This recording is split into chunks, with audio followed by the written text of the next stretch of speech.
Com o grande sucesso do filme do Nolan, a Grécia Antiga está voltando aos holofotes mais uma vez, né? E além da sua grande jornada que retrata Odisseu após a Batalha da Guerra de Troia e do famoso cavalo de Troia, existiu também um personagem nas sagas de Homero que para mim é o principal e o mais cativante de todos os personagens da saga. E que hoje em dia pouca gente fala dele. Esse personagem é simplesmente a cidade de Troia.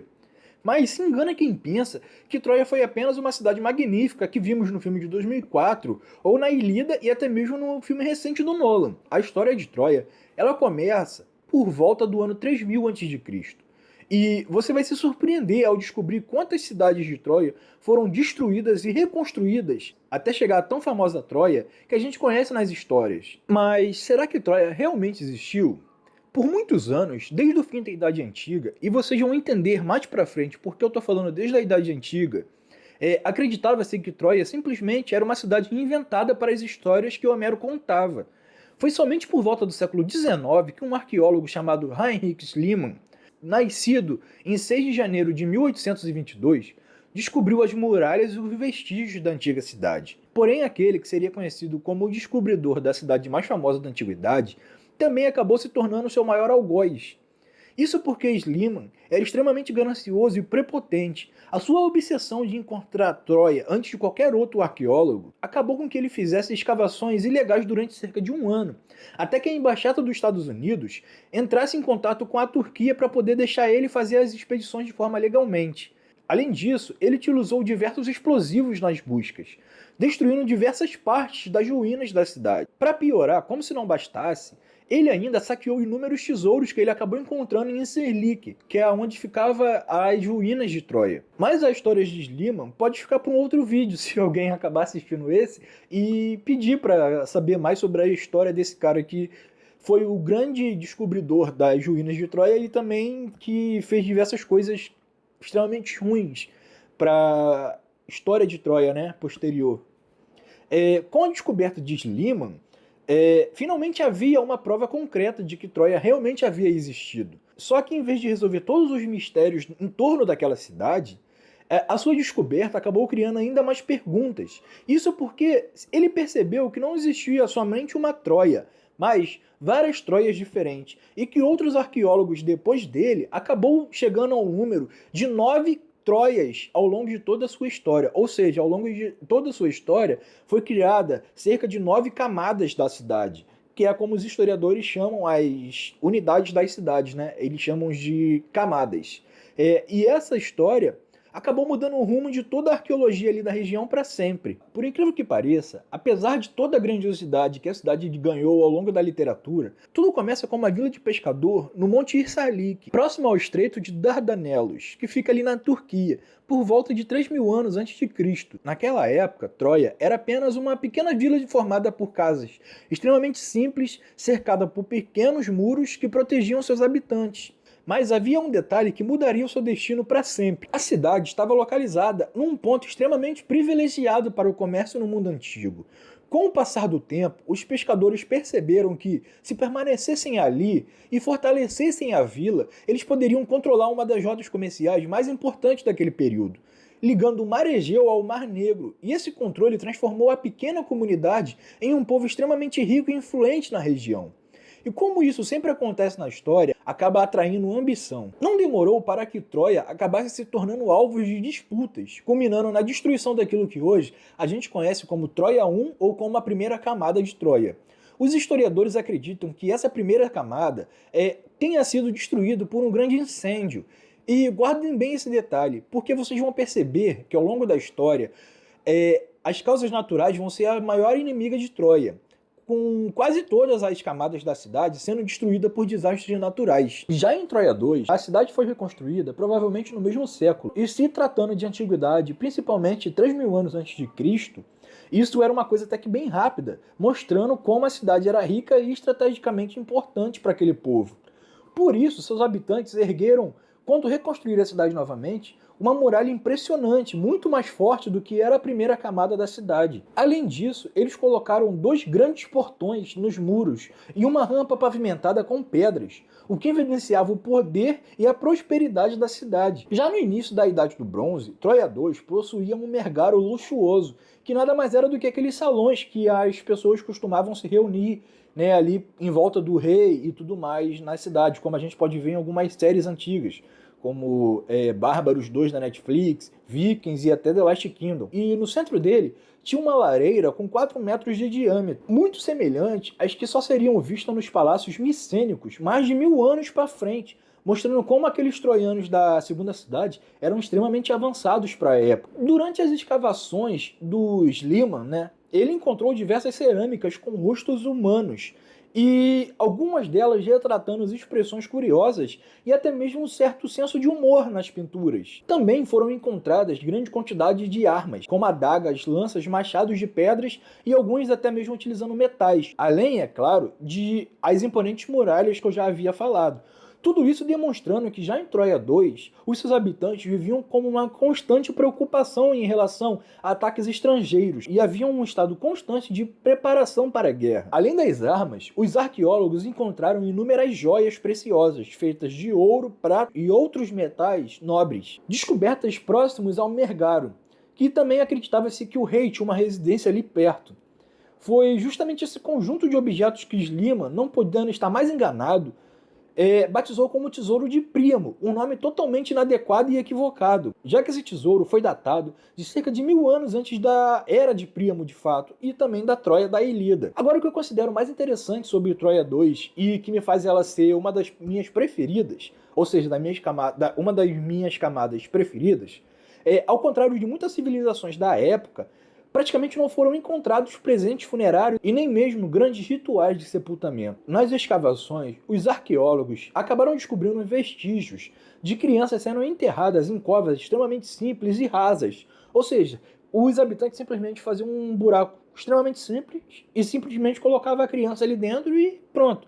Não era comparado com o que tinha nas outras civilizações da época, né, ali que tratava as crianças de forma melhor na questão do sepultamento. Além, eles tinham um outro hábito meio estranho, que eles simplesmente pegavam, que algumas famílias simplesmente pegavam as crianças que faleciam, abriam um buraco no chão da sua própria casa, colocavam a criança falecida num jarro gigante, colocavam dentro desse buraco na casa e simplesmente enterravam novamente e continuavam vivendo ali na casa com o corpo da criança ali embaixo enterrado e seguiam a vida, não estavam nem aí. Já na questão de quando um adulto morria, para mim é ainda mais bizarro, porque eles simplesmente abriam um buraco na muralha da cidade, pegavam esse corpo desse adulto que havia falecido, colocavam dentro da muralha e simplesmente concretavam o cara ali de novo. Eles simplesmente fechavam a muralha e com o adulto ali dentro serviram com base para o concreto da própria muralha, ou seja, o cara fazia parte da cidade até depois quando ele já tivesse morto, né? Então isso era uma parada bem bizarra que eu acho ali dos habitantes da segunda camada de Troia, né? Mas especificamente entre Troia 3, 4 e 5, tudo indica que não houve grandes interrupções na ocupação local. A cidade continuou sendo construída e reconstruída toda vez que ela acabava tendo uma destruição de forma natural, né, digamos assim. E ela acabava evoluindo constantemente, cada vez mais que ela era reconstruída. E mantendo praticamente o mesmo estilo de vida, desde Troia 3, que foi por volta de 2250 a.C., até a sua consolidação de Troia 5, em aproximadamente 2000 anos antes de Cristo. Isso mostra que muito antes dos acontecimentos narrados na Ilíada, Troia já era uma cidade consolidada e provavelmente conhecida pelos povos da região como uma fortaleza quase impenetrável, né? Difícil de ser conquistada. E existe um detalhe que reforça ainda mais essa ideia, que de acordo com o que os arqueólogos encontraram nas escavações, nenhuma das 5 primeiras cidades de Troia foi destruída por uma invasão inimiga de fato. Todas elas parecem ter sido devastadas por incêndios, terremotos ou qualquer outra destruição de forma natural. Ou seja, antes mesmo de se tornar o palco da maior e mais famosa guerra da antiguidade, Troia já havia sobrevivido por séculos aos desafios impostos pela própria natureza. Agora, chegamos nas 2 cidades mais famosas da história de Troia, que foi Troia 6 e Troia 7. Foi Troia 6 que fez uma grande transformação na cidade, marcando a transição para aquilo que mais tarde seria eternizado nas histórias de Homero. Até então, Troia 1 até Troia 5, apesar das muralhas e das sucessivas reconstruções, a cidade tinha como principal característica a sua importância comercial. Mas tudo mudou com a chegada de um novo povo. Diferente do que havia acontecido nas reconstruções anteriores, em que os próprios habitantes da cidade reconstruíam a cidade novamente após uma destruição, Troia 6 foi construída por um grupo totalmente diferente, que encontrou as ruínas de Troia 5 e se decidiu se estabelecer ali.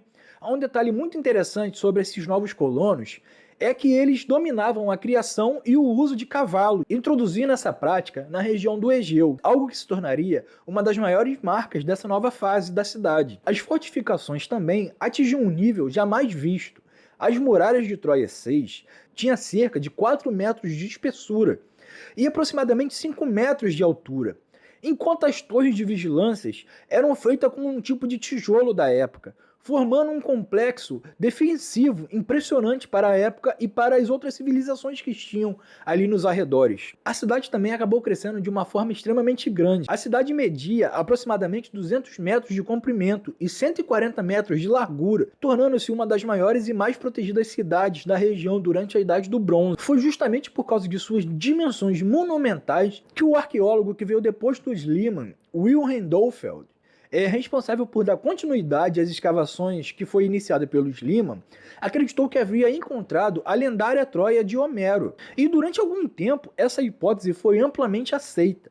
Porém, pesquisas posteriores mostraram que Troia 6 foi destruída por um terremoto extremamente violento por volta de 1300 a.C., e não por uma guerra.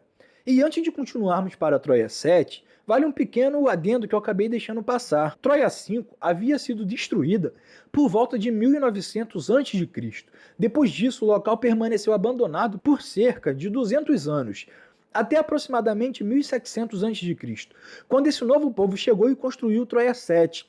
Esse longo período de abandono leva muitos pesquisadores a acreditar que a destruição de Troia 5 foi tão severa que praticamente extinguiu toda a população, deixando a cidade sem habitantes para gerar uma nova camada da cidade durante muitas gerações. E finalmente chegando na Troia 7, que é a camada mais famosa de todas aquelas camadas da cidade de Troia, que para a maioria dos arqueólogos serviu como a inspiração para a Troia que Homero acabou dizendo na Ilíada.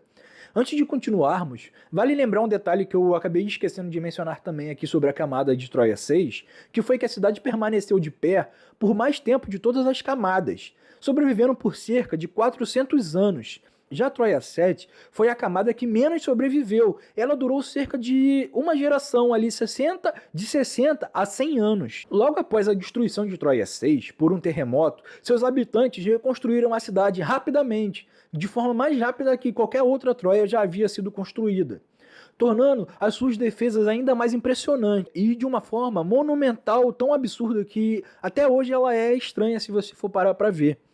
Os relatos dos arqueólogos indicam que as muralhas chegavam a aproximadamente 9 metros de altura e possuíam fundações que chegavam a 18 metros abaixo do solo, tornando a fortificação ainda mais resistente. Foi durante as escavações e da expedição de Cincinnati, liderada pelo arqueólogo Carl Blingen, que Troia 7 começou a revelar seus maiores segredos. Os arqueólogos acabaram descobrindo que, diferente das cidades anteriores, as casas agora estavam sendo construídas de extremamente próximas uma das outras, aproveitando todo o terreno que você tinha dentro das muralhas. E outro detalhe que também chamou a atenção da equipe de arqueólogos foi que dentro das casas haviam enormes potes enterrados no chão, deixando apenas uma abertura para fora. Acredita-se que esses recipientes eram utilizados para armazenar grãos, águas e outros suprimentos. A combinação dessas casas superlotadas e grandes depósitos de alimentos levou os pesquisadores a uma conclusão importante. Provavelmente Troia 7 foi a Troia que enfrentou um grande cerco militar e que teve a maior batalha de todas as Troias. Mas as descobertas não paravam por aí. Mas durante as escavações, a equipe de Cincinnati, comandada por Blingen, encontrou restos humanos espalhados pelas ruas e residências, muitos deles apresentando sinais de extrema violência. Alguns esqueletos ainda possuíam até pontas de flechas em seus ossos, enquanto toda a cidadela apresentava evidências de um incêndio de proporções enormes. Diferente das cidades anteriores, que havia sido destruída principalmente por terremotos ou incêndios naturais ou acidentais, em Troia 7 as evidências apontavam claramente para uma destruição causada por forças invasoras. Foi então que muitos estudiosos passaram a acreditar que a famosa Troia de Ilíada poderia ser inspirada nas ruínas de Troia 7. Com base nas evidências disponíveis na época, Blingen estimou que a cidade teria sido destruída por volta de 1260 a.C. Se essa hipótese estiver correta, a Troia de Príamo, e que teria sido defendida por Heitor, teria existido por aproximadamente 70 anos. Isso não significa, porém, que todos os acontecimentos narrados por Homero ocorreram exatamente daquela maneira. É muito provável que o conflito real tenha acontecido e servido de base para as histórias que, ao longo de todos os séculos, elementos míticos e sobrenaturais tenham sido incorporados aos relatos. Naquela época, a história era transmitida oralmente através de cantos e poemas recitados de geração para geração. Somente muitos séculos depois da batalha, aproximadamente 800 a 700 anos depois de Cristo, Homero teria compilado esses poemas no que hoje a gente conhece como a Ilíada e a Odisseia. Ou seja, houve tempo de sobra para que o que ocorreu historicamente fosse transformado em uma das maiores epopeias da humanidade, misturando fatos, memórias coletivas, lendas e também mitologia. Logo após a Batalha de Troia, um novo grupo de colonos chegou às ruínas da cidade. E esse foi o terceiro povo diferente que chegou ali para colonizar a região onde fica Troia. Mas havia uma diferença importante. Se os construtores de Troia 6 e 7 eram extremamente habilidosos na construção e fortificação e uso de cavalos, esses novos habitantes possuíam técnicas muito simples. Eles mal conseguiram reconstruir a cidade. E antes mesmo que eles construíssem essa nova Troia, ela acabou sendo destruída novamente. O mais curioso é que até hoje os arqueólogos não sabem ao certo o que provocou essa nova destruição. E lembra quando eu disse no começo do vídeo que durante muito tempo acreditou-se que a Guerra de Troia era apenas uma fantasia, até mesmo no período antigo? Foi justamente por causa desse período aqui, desse povo que não conseguiu reconstruir a cidade. Como essa nova cidade era pequena e pouco desenvolvida e desapareceu rapidamente, Troia acabou sendo abandonada e aos poucos caiu no esquecimento da população. Durante cerca de 400 anos, praticamente seu nome desapareceu do mundo grego. E até que surgiu um homem chamado Homero. E só por volta de 700 a.C. que ele reuniu as tradições orais e escreveu a Ilíada e a Odisseia, que o sucesso dessa obra foi tão grande que Homero se tornou uma espécie de influenciador da Grécia Antiga. E de repente todo mundo na Grécia Antiga queria conhecer aonde ficava a antiga cidade de Troia, aonde teve a batalha com Aquiles, Heitor, Príamo e Odisseu. E foi essa curiosidade que levou os próprios gregos, agora já não lembrando mais de Troia, e Troia simplesmente sendo um conto para eles ali, né, que havia praticamente esquecido da localização de Troia e só bastava o conto de Homero para eles, acabaram redescobrindo as suas ruínas sobre o resto de Troia 7 e eles reconstruíram novamente a cidade, agora seguindo o estilo arquitetônico grego que a gente já está mais acostumado. Essa nova cidade recebeu o nome de Ilion, conhecida pelos arqueólogos como Troia 8. Dessa vez, Troia acabou se tornando uma espécie ali de grandiosidade para o mundo homérico. Foram construídos templos, edifícios públicos, teatros, diversas outras obras monumentais que transformaram a antiga fortaleza da Idade do Bronze em uma verdadeira cidade grega. E Ilion passou a receber visita de algumas das figuras mais importantes da antiguidade. Uma delas foi o próprio rei Xerxes I, o mesmo que você deve conhecer do filme 300, que, segundo o próprio Heródoto, antes de iniciar sua invasão à Grécia, Xerxes passou por Troia 8 e acabou oferecendo um sacrifício de cerca de 1000 bois, em homenagem aos heróis que participaram da Batalha de Troia 7. Outro visitante ilustre foi o Alexandre o Grande, que antes de partir em sua campanha rumo ao Império Persa, Alexandre visitou Troia, prestou homenagens ao túmulo de Aquiles, percorreu a antiga cidade, demonstrando profunda admiração pelos heróis descritos por Homero. Assim, Troia 8 e Ilion permaneceu existindo por mais de 6 séculos. Mas a sua história ainda não havia terminado. Durante o ano 85 a.C., durante as guerras envolvendo Roma e o mundo grego, a cidade foi saqueada e destruída pelos próprios romanos. E aqui existe uma das maiores ironias da história. Os próprios romanos, que acreditavam ser descendentes dos troianos, que segundo a tradição romana, eles descendiam de Enéas, que era um príncipe em Troia, que teria sobrevivido à guerra e fugido da cidade em chamas, e depois de fazer uma longa jornada, acabar chegando aonde é a Itália hoje e ter dado origem aos povos que séculos depois, mais tarde, fundaria Roma. Ou seja, os próprios romanos, que nas suas próprias visões acreditavam ser descendentes dos troianos, estavam destruindo mais uma vez a cidade de seus ancestrais. Mas a história de Troia não havia chegado ao fim. Logo após consolidarem o domínio sobre o mundo grego, os romanos reconstruíram mais uma vez a antiga Ilion. Agora a cidade passou a ser conhecida como a Ilion Sagrada, ou para os arqueólogos, a Troia 9 e a última Troia. Por volta do ano 48 a.C., Júlio César acreditava descender de Enéas e iniciou uma grande campanha de reconstrução da cidade. Poucos anos depois, o imperador Augusto, que governou Roma de 27 a.C. a 14 d.C., deu continuidade às obras, restaurando boa parte de Troia e devolvendo à cidade parte de seu antigo esplendor. Mais tarde, o imperador Adriano, que reinou entre 117 a 138 d.C., também era um grande admirador de Troia.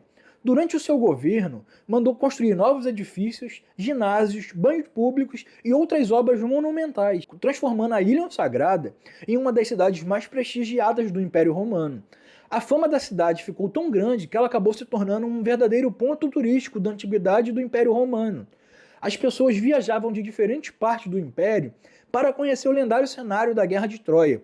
E o mais curioso é que, assim como acontece hoje nos destinos históricos famosos, já existia um comércio voltado exclusivamente para turistas. Relatos indicam que já eram vendidos souvenirs relacionados à Guerra de Troia, incluindo representações do famoso cavalo de Troia e outros objetos inspirados na Ilíada e na Odisseia de Homero. Troia 9 se tornou tão importante para os romanos que o imperador Constantino chegou a considerar construir ali a nova capital do Império Romano. As obras, inclusive, começaram a ser iniciadas. No entanto, Constantino acabou mudando de ideia e decidiu fundar a sua nova capital em Constantinopla, cidade que mais tarde se tornaria uma das mais importantes de toda a história da humanidade. Com isso, Troia permaneceu durante algum tempo como um importante centro turístico e religioso do Império Romano. Mas, assim como todas as cidades que vieram antes dela, o seu destino seria de abandono total. Com a queda do Império Romano do Ocidente e as profundas transformações políticas e comerciais da região, a Ilion Sagrada foi se tornando lentamente abandonada.